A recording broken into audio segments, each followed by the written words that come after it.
Salut à toi qui regarde cette vidéo. Alors tu as déjà certainement vu ma première vidéo au sujet d'Halloween. Sinon je te mets le lien en description pour que tu la regardes. Dans celle-ci, je t'ai exposé le côté sombre de cette fête et pourquoi un chrétien ne devrait pas s'y associer. Pour autant, cela ne veut pas dire qu'en tant que chrétien, nous n'avons rien à faire en ce jour de grande activité satanique partout dans le monde. Au contraire, comme je vais tenter de le démontrer dans cette vidéo. C'est donc le sujet du jour. Que pouvons-nous faire ce jour-là? Je vais même oser aller plus loin, car je pense qu'il ne s'agit pas juste d'une possibilité, mais même quelque part d'un devoir, qui peut prendre différentes formes selon ta motivation, je te rassure. La thèse que je défends ici, c'est que nous avons une position à tenir à la fois dans le spirituel et le naturel. Première partie, tout chrétien devrait se positionner dans le spirituel. Peut-être te demandes-tu, comment fait-on pour se positionner spirituellement? C'est tout simple, c'est par la prière. Alors tu vas peut-être me demander pourquoi prier, c'est-à-dire pour quelle raison et puis de quelle manière. Je vais tenter d'y répondre au mieux. Premier point, le devoir de prière du chrétien. Quand je me demandais comment justifier ce pressentiment que j'avais en moi qu'il fallait prier le jour d'Halloween, le Seigneur m'a rappelé Éphésiens 6, 18. Faites en tout temps par l'Esprit toutes sortes de prières et de supplications. Veillez à cela avec une entière persévérance et priez pour tous les saints. Il faut le faire donc en tout temps. Alors, à plus forte raison, partant de haute activité spirituelle satanique. Enfin, c'est ce qui me semble. C'est une arme spirituelle très importante, la prière. Il faut voir que le verset 18 d'Éphésiens 6 que je viens de te citer intervient juste après l'énumération de toutes les autres armes spirituelles données par Dieu. Je parle de la citation très connue où Paul fait une analogie avec l'armure romaine. Le verset 18 constitue en réalité la dernière arme dont on parle moins, mais néanmoins tout aussi importante. On l'appelle parfois la lance de l'intercession. Alors oui, mais tu vas me dire, c'est vaste de répondre qu'il faut prier. Quel type de prière au juste? On va avoir point 2, en pratique, comment prier? Alors je ne veux surtout pas limiter le Saint-Esprit. En tout point, suivez ses instructions. Je vous rappelle d'ailleurs que dans Éphésiens 6, 18, il est dit de prier par l'Esprit. Mais je veux quand même ici donner quelques indications pour ceux qui sont tout débutants dans la foi et qui ont peut-être un peu de mal à discerner ce que le Saint-Esprit leur demande. Alors je pense que tout d'abord, il faut que ce soit une prière intentionnelle spécifique. Il s'agit de prier intentionnellement sur les sujets qui vont nous venir à l'esprit à propos de cette fête d'Halloween, et particulièrement ce jour-là. Mais parfois, le Saint-Esprit peut même nous conduire à prier déjà quelques jours en amont. Ensuite, on peut prier une prière de protection. Attention, je ne dis pas que nous devons avoir peur d'Halloween, ni même que sans cette prière, nous ne sommes pas protégés. C'est pas ce que je dis. Nous sommes déjà sous la protection de Dieu grâce au précieux sang de Jésus, bien sûr. Enfin, je nuancerai juste un petit peu cette phrase quand même en disant « Tant que nous n'allons pas prendre part aux œuvres des ténèbres à Halloween, nous sommes protégés ». Je renvoie ici à ma première vidéo où j'explique notamment les risques de prendre part à Halloween. Mais sinon, la protection en tant qu'enfant de Dieu, nous l'avons déjà. Pas la peine de le supplier pour cela. On va plutôt être dans la proclamation de la parole de Dieu. On peut proclamer qu'on place nos enfants, notre famille, notre maison même, sous l'abri du Très-Haut, à l'ombre du Tout-Puissant. On peut même réciter tout le psaume 91 et dire qu'il s'applique à notre situation si on veut. Cette proclamation active l'action des anges. En effet, n'obéissent-ils pas à la parole de Dieu comme le dit le psaume 103 au verset 20 ? « Bénissez l'Éternel, vous ses anges, qui êtes puissants en force et qui exécutez ses ordres en obéissant à la voix de sa parole. » Donc ils obéissent à la voix de la parole de Dieu. On peut faire des prières de paix pour nos territoires. Nous sommes encouragés notamment à demander la paix pour Jérusalem dans la parole au psaume 122, verset 6. Sur ce même principe, je me dis qu'on peut recommander à Dieu notre quartier, notre ville et ainsi de suite. Alors attention, je clarifie un point, on ne fait pas du combat spirituel contre Satan, les dominations, principautés, etc. Non, non, non, ça c'est extrêmement dangereux de ce que j'ai pu comprendre à la fois de la vidéo et du livre de Jérémie Potin sur le combat spirituel et d'un séminaire avec Cyril Cerdan. Donc certains s'y sont frottés et en ont payé le prix parce qu'on n'est pas mandaté par Dieu pour cela. Sauf si vous avez un mandat bien spécifique, mais ça c'est vraiment à voir avec le Saint-Esprit. Donc voilà, pas de combat frontal avec les forces du mal. Ça, non. Par contre, on peut demander que l'Éternel des armées envoie ses anges et eux combattront les démons, c'est autre chose. Mais c'est pas à nous de le faire. Bien sûr, on peut prier en langue. Surtout, il ne faut pas hésiter, même parce qu'au bout d'un moment, on va arriver à court de sujets à propos d'Halloween et la prière en langue nous permet de continuer. Et ainsi, on laisse parler le Saint-Esprit en nous, à travers nous. Surtout, ce qui est intéressant, c'est que c'est une langue que Satan ne comprend pas. Parfois, on peut même être amené à faire des actes prophétiques. Alors sur ce point, il faut absolument suivre les instructions du Saint-Esprit, je le répète. Moi, par exemple, l'an dernier, le Saint-Esprit m'a demandé d'oindre ma maison avec de l'huile. Mais ça n'en fait pas une doctrine, ce n'est pas un rituel obligatoire. Nous sommes protégés de toutes les manières. Mais peut-être que certains auront des missions particulières. Voilà. Soyons donc vraiment à l'écoute de la voix du Saint-Esprit pour discerner ce qu'il nous demande de faire ce jour-là. Bien sûr, il y a toujours la possibilité de se réunir à plusieurs pour prier.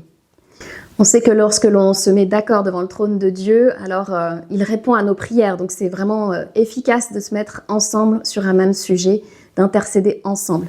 D'ailleurs, ce serait bien que les différentes églises organisent même des soirées d'intercession. Mais à défaut, on peut s'organiser soi-même un petit groupe de prière, voire même en visio si on veut. Alors après avoir vu que tout chrétien devait se positionner dans le spirituel, point 1, nous allons voir maintenant qu'il devrait également se positionner dans le naturel. C'est mon grand 2. Tout chrétien devrait aussi se positionner dans le naturel. J'ai déjà cité Éphésiens 5, verset 11 dans la première vidéo sur Halloween. Cependant, à ce moment-là, je n'ai lu que la première partie du verset qui dit « Ne prenez point part aux œuvres infructueuses des ténèbres ». Or, ce verset va encore plus loin juste après puisqu'il continue ainsi, mais plutôt condamnez-les. Il y a donc une double injonction. Premièrement, une abstention de prendre part et deuxièmement, une action positive de condamnation. Ce n'est pas l'un ou l'autre, contrairement à ce que le terme plutôt pourrait faire penser. En réalité, c'est cumulatif. Pour moi, c'est sans équivoque, car ça ne ferait pas sens de condamner cette fête, mais d'y participer quand même. L'adverbe plutôt n'est pas là pour proposer une alternative, mais ici, c'est une précision sur les obligations qui nous incombent en tant que chrétiens. Nous sommes donc bien appelés en tant que chrétiens, en plus de nous abstenir de cette fête, à condamner ou dénoncer ou démasquer, selon la traduction que vous avez, les œuvres stériles de la ténébreuse fête d'Halloween. J'aime bien la traduction démasquer, car ça révèle qu'il y a un masque, une apparence trompeuse qu'il convient de dénoncer. En effet, Halloween a une apparence de festivité. Pourtant, il convient de ne pas se laisser tromper et de mettre en lumière cette sombre mascarade. C'est très important de le faire car Éphésiens 5,13 précise « Tout ce qui est démasqué par la lumière apparaît clairement, car tout ce qui apparaît ainsi est lumière. » Ça donne envie. Après vous avoir explicité mon fondement, j'en viens maintenant à une illustration de cette doctrine par une autre fête du 31 octobre. J'ai eu comme une confirmation divine de cette thèse en creusant la question d'Halloween et je vais vous partager ma trouvaille. À propos du 31 octobre, il y a une autre fête ce jour-là, bien plus réjouissante. Ce n'est peut-être qu'un hasard, mais bon, avec Dieu, je ne crois plus aux coïncidences. Le 31 octobre, c'est en effet aussi la fête de la Réformation ou de la Réforme. C'est effectivement à cette date que Martin Luther, alors moine catholique allemand, a eu le courage de clouer sur la porte de son église ses 95 thèses. Il faut quand même se souvenir qu'à l'époque, on monétisait le salut, si je puis dire, en faisant acheter des indulgences aux gens pour expier leurs péchés. Alors, je ne veux pas faire trop long ici et rentrer dans toutes les explications de cette pratique, mais personnellement, je suis convaincue que Luther a eu raison de la dénoncer. Si à cette date, Luther a donc posé un acte fondateur du protestantisme, attention, il n'avait encore nullement l'intention de créer une autre branche chrétienne. Il faut savoir qu'au départ, il s'agissait, comme son nom l'indique, uniquement d'une protestation contre une pratique et des interprétations des Saintes Écritures qui lui ont semblé non bibliques. Il ne s'agit pas ici de faire valoir une branche chrétienne au détriment d'une autre, mais de remarquer que Martin Luther, ce jour-là, s'est levé contre des pratiques non bibliques. Et je crois vraiment qu'il nous appartient également de le faire contre la pratique d'Halloween. Alors certes, pour l'heure, contrairement aux indulgences, la pratique d'Halloween n'est pas entrée officiellement dans l'église avec une minuscule. Effectivement, je ne connais pas d'église chrétienne qui pousse à fêter Halloween tel que fêté par le monde. Pour autant, cette fête est bien déjà entrée dans l'église avec un E majuscule, puisqu'effectivement, beaucoup de chrétiens fêtent Halloween. Voilà pourquoi, à mon sens, nous devons dénoncer cette fête comme non biblique. Alors comment peut-on le faire? J'y viens. À mon sens, on peut agir à deux niveaux pour dénoncer cette pratique, au niveau de l'Église et au niveau individuel. J'en viens donc à mon deuxième point, une action au niveau de l'Église.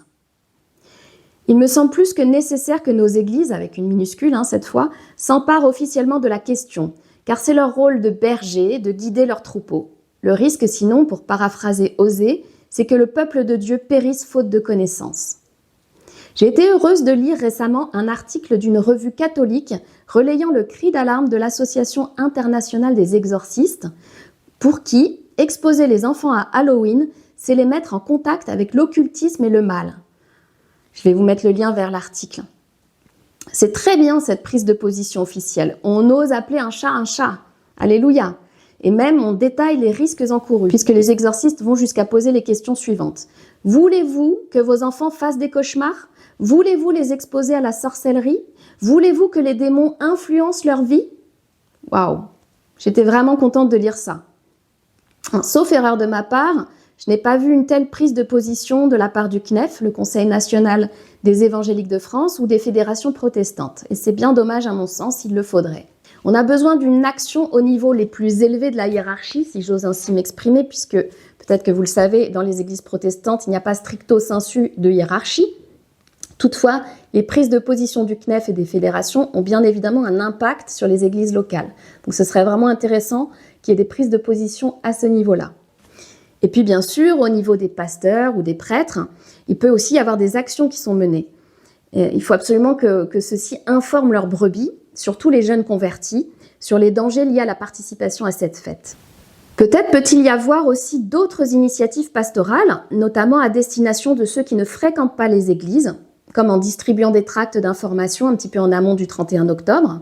Et ça pourrait même être une occasion d'évangélisation, pourquoi pas. Je voulais vous montrer d'ailleurs le tract qu'une amie m'a donné. Alors, je sais pas, on verra peut-être pas très bien là. Mais bon, ça vous donne une petite idée. C'était une feuille imprimée par les soins de mon amie et ces quelques amis réunis pour la cause. Ces quelques amis chrétiens avaient décidé de distribuer cette lettre dans toutes les boîtes aux lettres d'un village. Et apparemment, ça aurait eu un certain impact au niveau local. Alors certains, dans certaines églises, ont fait des contrefêtes pour Halloween, appelées fêtes de la lumière ou fêtes de la moisson notamment. Alors pour John Ramirez, l'ex-sataniste dont je vous ai parlé dans ma première vidéo, celui-ci pense que Jésus ne pourrait pas bénir une telle fête. Pour résumer grosso modo ce qu'il dit dans sa vidéo, la fête d'Halloween est bien trop démoniaque pour qu'on puisse apposer le saint nom de Jésus dessus. Je ne sais pas ce qu'il faut en penser. Le mieux, c'est que chaque église se mette devant le Seigneur pour discerner quelle est la volonté de Dieu, quelle est sa stratégie précise pour cette église locale. Après l'action au niveau de l'église, j'en viens à un deuxième type d'action. C'est mon point 3, une action au niveau individuel. De mon point de vue, chacun de nous peut faire quelque chose. Là, je dirais que le degré d'implication sera fonction de ton courage et de ce que Dieu met dans ton cœur. À mon avis, le minimum que tout chrétien devrait faire, c'est oser se positionner franchement dans les discussions, qu'elles ce soit en famille, à l'église, à la crèche, à l'école ou au périscolaire, partout où la collectivité te poussera à faire participer ton enfant. Ose dire que tu ne cautionnes pas cette fête macabre. Et plus difficile encore, mais ce serait souhaitable, il faudrait oser ne pas mettre son enfant à l'école ce jour-là s'il doit absolument se déguiser et participer à des activités d'Halloween. Bien entendu, on peut également encourager les autres chrétiens autour de nous à faire de même. Et bien sûr, on reste fraternel. L'idée, c'est juste de s'exhorter mutuellement, pas de condamner les autres. Ensuite, le jour J, il y a effectivement des actions concrètes qui peuvent être menées le jour d'Halloween. Alors déjà, la journée entière du 31 octobre, si on a des enfants, il va bien falloir les occuper sans passer par la case des déguisements, coloriage morbide, etc. Ce que vont vraisemblablement faire leurs petits camarades ce jour-là. Donc ça peut être pas mal d'y avoir réfléchi un petit peu en amont. Personnellement, du jour où on s'est clairement positionné contre Halloween, je me suis dit qu'il fallait proposer quelque chose de sympa à mes enfants, car d'un coup, je leur retirais une fête, des bonbons, etc. Donc voilà, il fallait un petit peu contrebalancer tout ça. Alors j'ai décidé d'en faire un moment particulier en famille, un moment bien sympathique. Au départ, comme mes enfants étaient plus jeunes, j'ai trouvé des petites activités manuelles à leur faire faire. Comme créer un photophore en peignant un pot en verre avec de la peinture dorée. Eh oui, on peut inviter la gloire de Dieu dans les ténèbres, c'est possible. Ou encore faire des petits biscuits en forme de poisson ou de croix. Voilà, c'est juste des petites idées comme ça, il y en a certainement plein d'autres. En tout cas, ce qui est important, ce n'est pas l'activité, c'est de ne pas laisser nos enfants traîner dehors ce jour-là. Déjà, premièrement, c'est ça. Ensuite, c'est de passer un temps de qualité ensemble. Et surtout, en fait, à travers ces petites activités je faisais en sorte qu'on ait à parler de Jésus et de pourquoi nous ne fêtons pas Halloween, ce qui permettait un petit peu d'en remettre une couche sur leur identité de chrétien. Bon, mes enfants étant vite devenus ados, le temps des petites activités manuelles avec maman a vite été révolu. Mais j'ai introduit une autre petite tradition, entre guillemets, depuis quelques années dans ma famille. C'est un jour où on regarde un bon film chrétien tous ensemble. Chaque année, on loue un film, depuis peut-être 4 ans. Bon, cette année, nous ne serons pas chez nous. Je ne sais pas si on va pouvoir le faire, mais sinon, j'espère qu'on continuera parce que c'est vraiment des chouettes moments. Alors, j'en reviens au 31 octobre. Maintenant, on va voir une fois la nuit tombée. Là aussi, nous pouvons faire des choses. Ça peut être quand les enfants déguisés sonnent à notre porte de ne pas donner de bonbons et d'oser expliquer qu'on ne fête pas Halloween. Alors bien sûr, on reste toujours chrétien. On peut dire tout ça avec le sourire, en restant courtois, aimable. Et bien sûr, on n'est pas là pour juger les autres. Regardez, moi-même, je suis passée par là avant, donc qui suis-je pour juger? Non, l'idée, c'est vraiment de représenter le Christ ce soir-là, là où nous sommes. Ne l'oublions pas. Personnellement, depuis 2 ans, je mets carrément un panneau sur ma grille d'entrée pour afficher clairement mes positions. Je vais te montrer le premier panneau que j'avais fait à l'époque. Je ne sais pas si tu vois tout bien, peut-être pas tout, mais voilà. D'ailleurs, ça, tu les avais peut-être vus sur ma première vidéo, c'est mon fils qui les a fait. Là, on voit que je rejette les sorts, que par contre, on est pour la bénédiction. Une petite citation de la Bible, comme quoi Jésus est le pain de vie. Et puis, on avait écrit Barré Halloween et puis écrit Holy Winds. Donc voilà, on voulait proclamer que c'est le Saint-Esprit qui gagne. Bon, c'était juste pour te montrer ce que j'avais eu à cœur de faire il y a 2 ans. Voilà, c'était vraiment une proclamation forte. C'est vrai que le Saint-Esprit m'avait mis à cœur de faire un panneau, c'est ce que j'avais ressenti. Bon, je dis pas qu'il faut que tu fasses la même chose, hein. Demande au Saint-Esprit ce qu'il veut que tu fasses. Moi, personnellement, j'ai obéi à cette démarche-là. Mais à la fois, j'étais satisfaite et puis pas complètement de ce premier panneau parce que finalement, je crois qu'il y a personne qui avait sonné cette année-là à la maison. Et quelque part, je me disais, bon, oui, j'ai affiché clairement mes positions, mais j'ai pas pu échanger, quoi. Donc, j'ai un petit peu loupé quelque chose dans ma mission. C'est pour ça que l'année d'après, je me suis remis devant le Seigneur et j'ai à nouveau demandé ce qu'il voulait que je fasse. Et là, j'ai vraiment ressenti dans mon cœur que, en fait, il voulait me conduire à faire les choses avec beaucoup d'amour. On m'a même donné l'idée de faire des petits pains au lait, ce que j'ai distribué. Voilà, je te montre le panneau que j'avais fait, que je trouve plus accueillant. Où là, je disais, bon, ici, pas de bonbons, on refuse toutes les malédictions, mais on vous offre des pains au lait maison, avec une petite astérisque en disant dans la limite des stocks, hein, parce que je savais pas si j'en aurais pour tout le monde. Et on vous bénit, et là, pour la petite blague, bénédiction illimitée par contre. Et puis là, Jésus t'aime, tu vois, sa croix, oui, toi. Donc c'était un petit peu plus accueillant comme message que le premier. Et là, franchement, pour moi, ça a été un succès. En fait, vraiment, j'ai ressenti beaucoup d'amour pour les jeunes qui ont sonné. On a même, avec certains, réussi à se faire des hugs. Je les ai bénis, évidemment. Ils ont été contents des pains au lait. J'ai même entendu après, quand ils s'éloignaient, « Ah, trop bon !» Ils avaient déjà goûté un bout. Et là, je crois que vraiment, j'ai réussi à être dans ma mission de chrétienne, quoi, incarner la vie et la lumière, j'espère en tout cas. Ça a été un certain succès, je dois dire. En tout cas, franchement, ça m'a mis beaucoup de baume au cœur et je pense que vraiment l'amour de Christ était présent et a été manifesté. Et je suis presque déçue cette année de ne pas être là pour ne pas pouvoir le refaire, mais bon, c'est pas grave. Peut-être une autre année, on verra si le Saint-Esprit me conduit toujours de la même manière.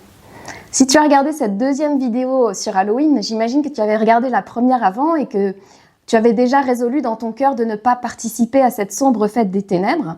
Bon, déjà bravo. Et puis, j'espère vraiment avec cette vidéo d'aujourd'hui avoir réussi à t'inspirer à aller plus loin, à oser te positionner. J'espère t'avoir donné envie de demander au Saint-Esprit ce qu'il veut que tu fasses ce jour-là pour que tu représentes la lumière de Christ au milieu des ténèbres. Mon frère, ma sœur, en tout cas, ne sois pas un chrétien tiède, au risque, tu le sais, d'être vomi par Dieu, il le dit dans l'Apocalypse. Je prie que notre Dieu te donne ce courage au nom puissant de Jésus. Je te rappelle Romains 12:2. Ne vous conformez pas au siècle présent, mais soyez transformés par le renouvellement de l'intelligence, afin que vous discerniez quelle est la volonté de Dieu, ce qui est bon, agréable et parfait. C'est ma prière pour toi au nom de Jésus, que tu te sois transformé par le renouvellement de ton intelligence au sujet d'Halloween. Alléluia. Qu'à l'image de Christ, tu réussisses à garder ton identité de fils de Dieu en toutes circonstances. Ne te laisse plus influencer. Je prie que le Saint-Esprit te permette de discerner ce que Dieu veut que tu fasses ce 31 octobre, c'est-à-dire ce qui est agréable que tu fasses pour lui. Je termine en proclamant les versets 1 à 3 d'Ésaïe sur ta vie. Lève-toi, sois éclairé car ta lumière arrive et la gloire de l'Éternel se lève sur toi. Voici les ténèbres couvrent la terre et l'obscurité les peuples.